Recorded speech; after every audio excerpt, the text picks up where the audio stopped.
Knowledge express, જાણકારીની speed. નમસ્તે, હું પ્રાધ્યાપક શિરીષ કુલકર્ણી, વડોદરાની મહારાજા સયાજીરાવ યુનિવર્સિટીની ફેકલ્ટી ઓફ કોમર્સમાં department of accounting and financial મેનેજમેન્ટમાં પ્રોફેસર રહ્યો, બાદમાં હેડ પણ રહ્યો. ગુજરાત સરકારે 2016માં મને વિદ્યાનગરની સરદાર પટેલ યુનિવર્સિટીની અંદર કુલપતિ તરીકે નિયુક્ત કર્યો. અત્યારે ગુજરાત ન્યૂઝના પ્રકાશભાઈ વર્માના કારણે હું આપ લોકોની સમક્ષ છું. આજે આપણે વાત કરવાના છે જીએસટી રજિસ્ટ્રેશન, એટલે ગુડ્સ એન્ડ સર્વિસીસ ટેક્સમાં વસ્તુ અને સેવાના વિષયમાં વેપારીની નોંધણી વિષયમાં વાત કરવાના છીએ. આમાં જીએસટી પહેલા વેટ હતું, એના પહેલા સેલ્સ ટેક્સ હતું. તો આ બધા જ વેરાઓની અંદર નોંધણી તો ફરજિયાત હતી. જીએસટીમાં નોંધણી પ્રક્રિયા આ કોઈ પણ વેપારીને અધિકૃત વેપારી બનાવે છે. પણ શાના માટે અધિકૃત ભાઈ? તો વિષય એવો છે કે જીએસટી આ એક પ્રકારે વેલ્યુ એડેડ ટેક્સ છે.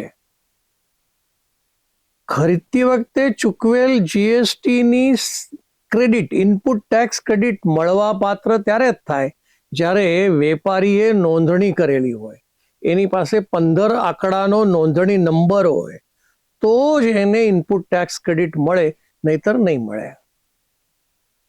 એટલે એક તો અધિકૃત વેપારી ઇનપુટ ટેક્સ ક્રેડિટ મેળવવા પાત્ર વેપારી થઈ જાય, અને એના પછી જે વેપારી એની પાસેથી ખરીદે છે, એટલે વેચાણ વખતે જ્યારે ખરીદનાર ગ્રાહક પાસેથી વેરો લેવાનો હોય, તો જે ખરીદનાર વેપારી છે એને પણ ઇનપુટ ટેક્સ ક્રેડિટ મળવા પાત્ર થઈ જશે. અર્થ શું? તો ઉત્પાદનથી માંડીને અથવા આયાતથી માંડીને વસ્તુનો વપરાશ થઈ જાય ત્યાં સુધી ચાલતી સતત પ્રક્રિયા છે ઇનપુટ ટેક્સ ક્રેડિટ. પણ ભાઈ વેપારીને ફાયદો શું? વેપારીને કોઈ પણ જાતનો એને 1 પણ રૂપિયાનો ટેક્સ ચૂકવવો નથી પડતો. 0% ટેક્સ, એટલે વગર વેરાએ એ માણસ ધંધો કરી શકે છે. એટલે આ આવશ્યકતા છે, ફરજિયાત છે. એટલે જીએસટી વેરામાં નોંધણી પ્રક્રિયા વેપારીએ કરવી જોઈએ. પણ ભાઈ ક્યારે કરવાની? ધંધો શરૂ કરતા પહેલા, ધંધો શરતી વખતે ક્યારે કરવાની અને ક્યાં કરવાની? નોંધણીની પ્રક્રિયા અત્યારે જે નિયમ છે, સેક્શન 22, સેક્શન 23 અપ ટુ 25 આ નોંધણી પ્રક્રિયાની અંદર આવે છે. પણ 40 લાખ રૂપિયાનો વેપાર વાર્ષિક એનો થતો હોય અથવા તેથી વધુ થતો હોય તો જ એને નોંધણી કરવાની ફરજિયાત છે, અન્યથા નોંધણી કરવાની જરૂર નથી. એટલે નોંધણી કરવાની ક્યારે? તો જ્યારે 40 લાખ રૂપિયાનો ટર્નઓવર એનો થયો હોય, વેપાર થયો હોય વાર્ષિક, ત્યારે. પણ એવું નથી કે ભાઈ બધાના માટે આવું જ છે. કેટલાક વેપારીઓ માટે આ ફરજિયાત છે, એમનો વેપાર 40 લાખ થયો હોય કે ન થયો હોય. એ આવે છે કલમ 24 પ્રમાણે, જેને ફરજિયાત આ નોંધણી કરવી પડે. દાખલા તરીકે, જે વેપારી રિવર્સ ચાર્જ મેકેનિઝમમાં આવતો હોય, એટલે શું કે ખરીદતી વખતે એને જીએસટી ચૂકવવાની નથી, પણ એના બદલામાં એ પોતે જ સરકારને જીએસટી ચૂકવે, એટલે રિવર્સ ચાર્જ. એટલું જ નહીં, પણ માની લો કે તમે ઇલેક્ટ્રોનિક પ્લેટફોર્મ છે, દાખલા તરીકે ઝોમેટો છે, સ્વિગી છે, એ લોકોને ફરજિયાત આ જીએસટીની અંદર નોંધણી પ્રક્રિયામાં આવવું પડે, એટલે એમને નોંધણી કરવી જ પડે. પરચુરણ વેપારી, કેઝ્યુઅલ ટ્રેડર, અથવા જેને કહેવાય ને પ્રાસંગિક બિઝનેસ કરે છે. એટલે જાન્યુઆરી મહિનામાં જો ડિસેમ્બરથી શરૂ થઈ જાય પતંગો બનાવવાની અને વેચવાની. હમણાં ગણપતિ ઉત્સવ આવવાનો છે એટલે ગણપતિ મૂર્તિ બનાવવાની અને વેચવાની. તો આવા જે પ્રાસંગિક અને કેઝ્યુઅલ જે વેપારીઓ છે, પરચુરણ વેપારીઓ છે, એમને પણ આ ફરજિયાત નોંધણી કરવી પડે. કોઈક એનઆરઆઈ છે જે વિદેશમાં વસે છે એટલે એની પાસે સિટીઝનશીપ નથી પણ એ અહીંયા આવીને વેપાર કરવા માગે છે તો એને પણ આમાં નોંધણી ફરજિયાત કરવી પડે. આવા અનેક છે કે જેમને આ નોંધણી કરવી પડે છે. એટલે સેક્શન 22 અને સેક્શન 24ની મેં તમારી સાથે વાત કરી, પણ 40 લાખ રૂપિયાનો ટર્નઓવર એવો કોઈ સમય નક્કી કર્યો હોય કે ભાઈ આ 26 જુલાઈ 2026ના રોજ જ 40 લાખનો ટર્નઓવર થશે, એવું નથી. જ્યારે પણ એવું બને કે ભાઈ મારો વેપાર હવે 40 લાખની ઉપર જઈ રહ્યો છે ત્યારે આવનારા 30 દિવસની અંદર નોંધણી કરવાની ફરજિયાત છે. એટલે એવું નથી કે ભાઈ હમણાં મારો 40 લાખ થયો એટલે હમણાં કરવાનો, એવું નથી. 30 દિવસની મુદત આપેલી છે, એ 30 દિવસની અંદર એને નોંધણી કરવાની છે. જો ઘણા વેપારીઓ એવા હોય છે કે જેમનો બિઝનેસ એકલો એક શહેરમાં હોય એવું જરૂરી નથી. ગુજરાતના અન્ય શહેરોની અંદર પણ એમની શાખાઓ હોઈ શકે છે. એટલે અલગ અલગ જગ્યા ઉપર વેપાર કરે છે. અરે એટલું શું કામ, જે ગુજરાતનો વેપારી છે મહારાષ્ટ્રમાં પણ એની બ્રાન્ચ હોઈ શકે, એ રાજસ્થાનમાં પણ હોઈ શકે, મધ્યપ્રદેશમાં પણ હોઈ શકે, મહારાષ્ટ્રમાં પણ હોઈ શકે છે. એટલે રાજ્ય બહાર પણ એ વ્યક્તિ બિઝનેસ કરે છે. પણ નોંધણી જે છે એ રાજ્યની અંદર જ થાય. એટલે જે રાજ્યમાં તમારો બિઝનેસ હોય એ રાજ્યમાં તમારે નોંધણી કરવાની થાય. માની લો કે ગુજરાતમાં જ છે બિઝનેસ પણ શાખાઓ રાજકોટમાં છે, અમદાવાદમાં છે, સુરતમાં છે, તો વાંધો નહીં, એમાં એક જ નોંધણી કરો તોય ચાલે. પણ તમારી સ્વેચ્છાએ તમને લાગતું હોય કે ના હું અલગ અલગ જગ્યા ઉપર, અમદાવાદની શાખા એનું નોંધણી જુદી, સુરતની શાખા એની નોંધણી જુદી, એવું કરવામાં પણ વાંધો નથી. બધાનું ભેગું કરવું હોય તો પણ વાંધો નથી. પણ જ્યારે તમે દરેક શહેરની નોંધણી જુદી કરાવશો, તો માની લો તમે વડોદરાના મૂળ વેપારી વડોદરાના છો, તો વડોદરાથી તમે સુરત તમારો માલ મોકલ્યો છે એટલે એ માલ પાછો વેચો ગણાય, સપ્લાય ગણાય, એટલે એના ઉપર તમારે જીએસટી ચૂકવવું પડે. તમારે અમદાવાદની બ્રાન્ચ છે પણ એની નોંધણી જુદી થઈ હોય તો એના ઉપર તમારે જ્યારે પણ સપ્લાય કરતા હોય અમદાવાદ ત્યારે તમારે જીએસટી ચૂકવવા પાત્ર થાય છે. એટલે વેપારીએ નક્કી કરવાનું કે ભાઈ મારે એક જ નોંધણી કરવી છે કે અલગ અલગ નોંધણી કરવાની છે. પણ એક વસ્તુ તો ચોક્કસ કે તમારો વેપાર અહીંયાની મહારાષ્ટ્રમાં પણ છે, મુંબઈમાં પણ તમારી શાખા છે, તો ભાઈ ત્યાં તો તમારે અલગથી જ નોંધણી કરવી પડશે. એટલે એમાં કોઈ છૂટછાટ છે નહીં કે તમારે એક જ નોંધણી કરો. 40 લાખની જ્યારે આપણે ટર્નઓવર લિમિટ માનીએ છીએ, થ્રેશોલ્ડ લિમિટ જેને કહેવાય, એ થ્રેશોલ્ડ લિમિટ જ્યારે તમે ગુજરાતમાં હો અને એક જ નોંધણી કરતા હોય તો બધી શાખાઓનો સરવાળો એકત્રિત વેપાર એ તમારો 40 લાખ થાય એટલે તમારે નોંધણી કરવી પડે. એક એવો પણ છે કે જે કોમ્પોઝિશન સ્કીમ એટલે સંયુક્ત, એટલે એની ઈચ્છા જ નથી ભાઈ કે મારે બહુ વધારે પડતો આ બિઝનેસ કરવાનો છે એટલે જીએસટી મારે મર્યાદિત રાખવી છે. એટલે શું, તો ભાઈ 1.5 કરોડનો મારો જો વેપાર થતો હોય વાર્ષિક, તો હું કોમ્પોઝિશન સ્કીમની અંદર એટલે કિફાયતી દરે એને જીએસટી ચૂકવવી પડે. લગભગ 1% જીએસટી એની ચૂકવવાની થાય. એટલે આ પ્રકારની એક નોંધણીની પ્રક્રિયા આપણે જોવાની છે કે શું છે પ્રક્રિયામાં, શું કરવાનું. જો આ નોંધણી સંપૂર્ણપણે ઓનલાઈન છે. હવે ઘણા વેપારીઓ એવા હોય બેચારા ફેટો પહેરતા હોય, ટોપી પહેરતા હોય, એમને ઇન્ટરનેટ ક્યાં ખબર પડે ને ઓનલાઈન ક્યાં ખબર પડે. તો એવા લોકોએ જ્યાં આ ઓનલાઈન કરી શકાય એવા સેન્ટર છે ત્યાંથી એ કરી શકે, અથવા તો જીએસટી વિભાગનું પોતાનું એક ફેસિલિટી સેન્ટર છે જેમાં સુવિધા કેન્દ્ર જેને કહેવાય, આવા સુવિધા કેન્દ્ર પરથી પણ તમે આ કરી શકો છો. એટલે શરૂઆત કેવી રીતે થાય પ્રક્રિયા? શરૂઆત થાય છે તમારે GST REG 01 નામનું એક ફોર્મ છે, એ ફોર્મ તમારે ભરવાનો છે, એ બી ઓનલાઈન. એમાં બે ભાગ છે, પહેલો ભાગ છે A અને બીજો ભાગ છે B. તો પહેલા ભાગની અંદર તમારે તમારી વિગત, તમારા ધંધાનો નામ, પછી તમારો પાન કાર્ડ નંબર, કોર્પોરેશનમાં રજીસ્ટ્રેશન કરાવેલું હોય એવું તેવી તમારે વિગત બધી આપવાની છે.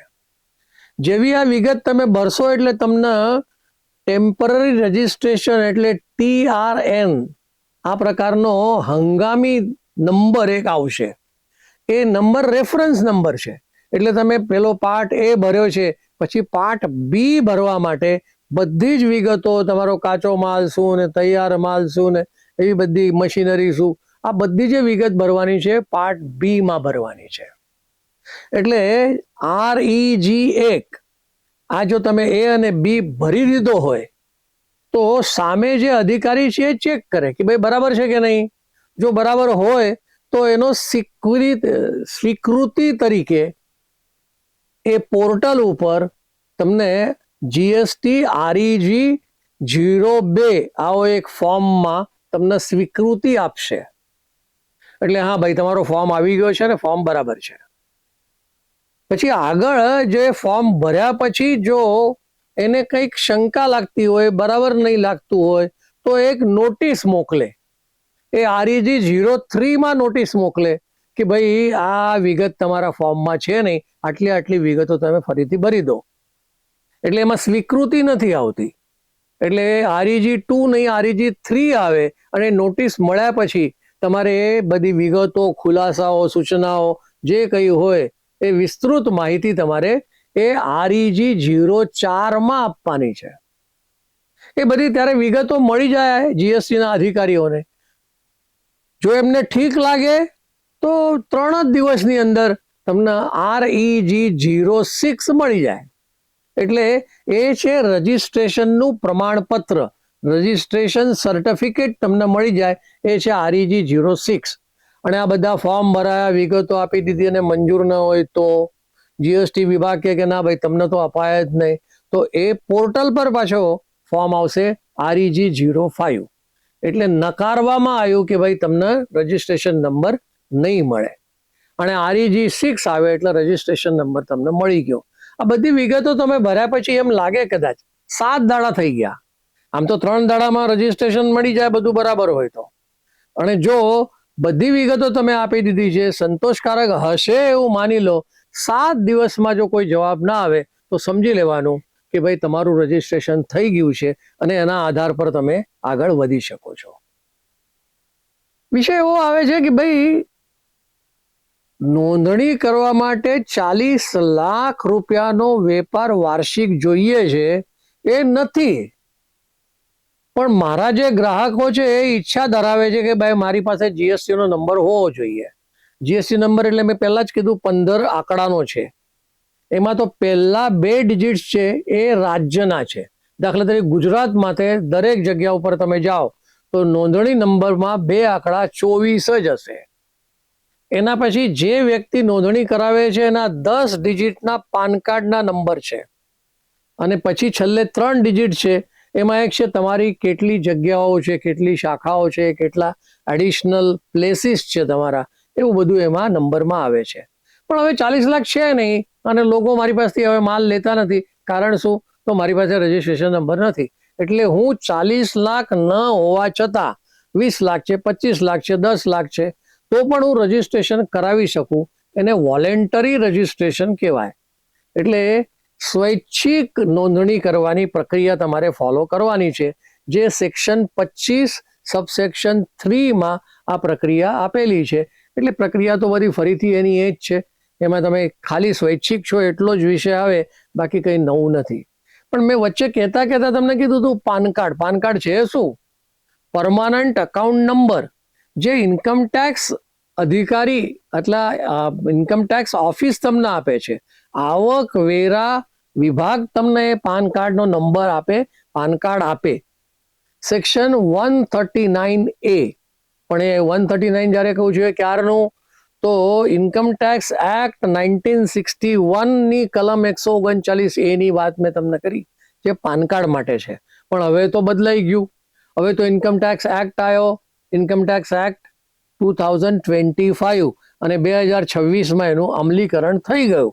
તો એમાં છે કલમ 262, એના પ્રમાણે આ પાન કાર્ડ તમને મળે, અને પાન કાર્ડ વગર કોઈ પોસિબિલિટી નથી. હવે વિષય આવે કે ભાઈ કોઈક એનઆરઆઈ છે, એનઆરઆઈ ને તો પાન કાર્ડ ક્યાંથી મળે? કેમ કે ભારતનો નાગરિક જ નથી, ભારતની બહારનો છે.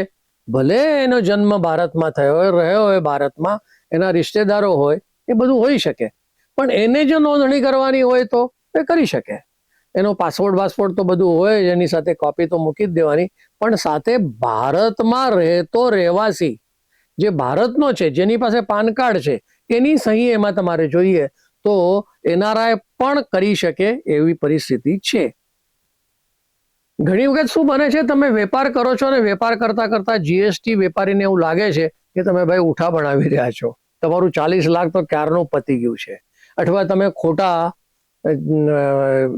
ઇનવોઇસ રજૂ કરો છો, ખોટા બિલો બનાવો છો, એવું એમને લાગે. એટલે અધિકારી તો તમારા ઓફિસમાં આવે, પણ તે વખતે હંગામી ધોરણે એક રજિસ્ટ્રેશન નંબર તમને આપી જ દે છે, જેને જીએસટી REG 12માં તમને હંગામી ધોરણે આપી દે. પણ બધી પ્રક્રિયા પૂરી થઈ ગઈ હોય તો પછી પ્રશ્ન નથી, ભાઈ તમને ધ્યાનમાં આવ્યું કે મારી ભૂલ થઈ છે, અને મારી ભૂલ થઈ છે એટલે આવનારા 90 દિવસની અંદર તમારે પરમાનન્ટ રજિસ્ટ્રેશન કરાવી લેવાનું. અને જો એવું લાગે કે ના આવું કંઈ કરવાની જરૂર જ નથી, તો એ 30 દિવસની અંદર એ અપીલ કરી શકે કે ભાઈ મને ખોટો હેરાન કર્યો છે આ જીએસટી અધિકારીઓ, તો આવી કંઈ મારે નોંધણી કરવાની જરૂર નથી. હવે આ જે બધા જ નંબરો મેં તમને આપ્યા, REG 01, 02, 03, 04, 05 અને 06, અને છેલ્લું તમને મેં કીધું 12, એટલે હંગામી ધોરણે વાળું મેં તમને વાત કરી છે. એક બીજો વિષય એમાં નાનો ફક્ત ધ્યાનમાં રાખવાનો છે, જ્યારે તમે રજિસ્ટ્રેશન કરાતા હોય ત્યારે પ્રિન્સિપલ પ્લેસ ઓફ બિઝનેસ, આમાં શું છે, તમારો વડોદરામાં મુખ્ય ઓફિસ છે કે મુખ્ય ઓફિસ અમદાવાદમાં છે, એ તમારે લખવું પડશે કે આ મારું મુખ્ય ઓફિસ, મુખ્ય કાર્યાલય, મુખ્ય ધંધાની જગ્યા આ છે, એ તમારે આપવાનું છે. અને પછી મુખ્ય ક્યારે હોય? જ્યારે તમારે અન્ય એડિશનલ વધારાના જગ્યાઓ હોય તો પછી તમારે એમ કહેવાનું છે એડિશનલ પ્લેસ ઓફ બિઝનેસ. આવું તમારે નોંધણી વખતે કરવાનું છે. બસ આટલું કહીને હું મારી વાતને વિરામ આપું છું. આભાર. નોલેજ એક્સપ્રેસ, જાણકારીની સ્પીડ.